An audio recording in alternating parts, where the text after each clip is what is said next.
An agreement to move on to the next phase of Brexit talks is good news for both Leave and Remain voters, Theresa May has told MPs. She told Parliament it should reassure those who feared the UK would get bogged down in endless negotiations or crash out without a deal. She said the UK did not want a trade arrangement based on any other country but a deal that is right for the UK. Labour leader Jeremy Corbyn said Mrs May had only just scraped through. The negotiations so far, he said, had been punctuated by posturing and delays, with confusion about how legally watertight the agreements were.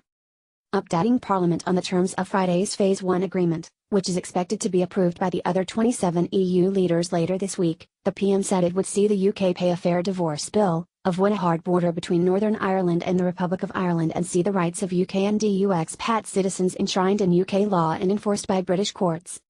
But she said that if the UK was not able to agree a withdrawal deal with the EU prior to its scheduled exit in March 2019, this deal is off the table. Earlier, the EU said that although the agreement was not strictly legally binding, the two sides had shaken hands on it with a gentleman's agreement between David Davis and Michel Barnier. On Sunday, the Brexit Secretary David Davis said guarantees on the Northern Ireland border were not legally binding unless the two sides reached a final deal. But he told LBC Radio on Monday they would be honoured whatever happened. The BBC's assistant political editor Norman Smith said the Brexit Secretary's clarification, in which he insisted one of the government's key aims was to ensure that the Northern Ireland peace process was not harmed, came after concerns in Dublin about the enforceability of Friday's Phase 1 agreement. Mr Davis said he had been taken out of context when he appeared to tell the BBC's Andrew Marr that guarantees designed to avoid a hard border on the island of Ireland were a statement of intent. What I actually said yesterday in terms was, we want to protect the peace process, want to protect Ireland from the impact of Brexit for them, he said. I said this was a statement of intent which was much more than just legally enforceable. Of course it's legally enforceable under the withdrawal agreement, but even if that didn't happen for some reason, if something went wrong, we would still be seeking to provide a frictionless and visible border with Ireland. A European Commission spokesman said the first phase deal on the Northern Ireland border, the divorce bill and citizens' rights did not strictly have the force of law. But we see the joint report of Michel Barnier and David Davis as a deal between gentlemen, and it is the clear understanding that it is fully backed and endorsed by the UK government.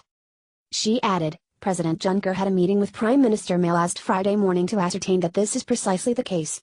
They shook hands.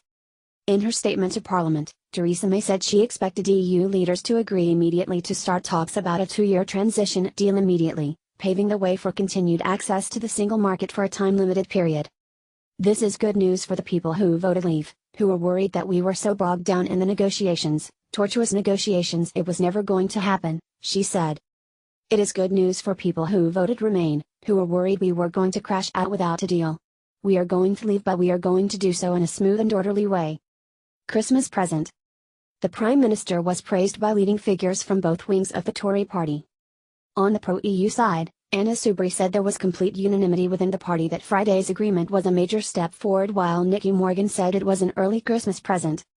While commending the PM, former Conservative leader Ian Duncan Smith, who had urged her to walk away from the talks if there was no progress, sought reassurances the transition period would be used to implement things that have been achieved and not carry on with no change. In response, the PM said firms needed time to adjust and avoid the danger of a double cliff edge change in rules, but she also said there would be changes such as EU citizens arriving in the UK having to register. For Labour, Mr Corbyn said the government's shambolic approach was continuing, with ministers contradicting themselves over whether the UK would pay a financial settlement if there was no trade deal. Lib Dem leader Sir Vince Cable told BBC Radio 4's Today programme on Monday that the EU was unlikely to offer the UK a bespoke trade deal modelled on the one it has with Canada, but with financial services included. The EU has effectively ruled that option out, he said. The EU has also said if you want a Canadian-style approach you have to link it to all kind of conditions to do with state aid, environmental rules and employment rights, which effectively rules out the government's philosophy of taking back control.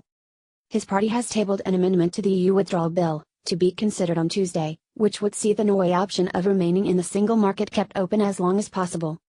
Urging Labour MPs and pragmatic Tories to support this approach, he said it was inferior to where we are, but it is better than the alternative of not having a close relationship with the EU.